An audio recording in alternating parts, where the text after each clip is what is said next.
Ramadhani mengabarkan bahwa anaknya, Mainaka Zanati Bakri, positif COVID-19, Sabtu tanggal 17 April tahun 2021.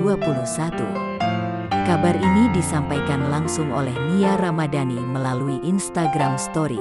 Hanya saja dalam hitungan beberapa menit sejak diunggah, Nia Ramadhani langsung menghapus video yang memperlihatkan momen ketika dirinya mengabarkan Mainaka positif COVID-19. Hello, mau ngucapin terima kasih buat semua untuk ucapan dan doa ulang tahun buat aku kemarin. Tapi sekarang aku sedang mendapatkan sebuah pengalaman yang baru. Pengalaman yang sedikit menegangkan, tapi aku yakin bisa dilalui dengan baik, ucap Nia Ramadhani. Jadi saat ini, Mainaka, tadi pagi subuh sebelum sahur, kita dapat kabar hasil tes PCR Mainaka positif. Lanjutnya, kita langsung putusin bahwa Mainaka harus dipisahin sama kakak adiknya. Ini anaknya.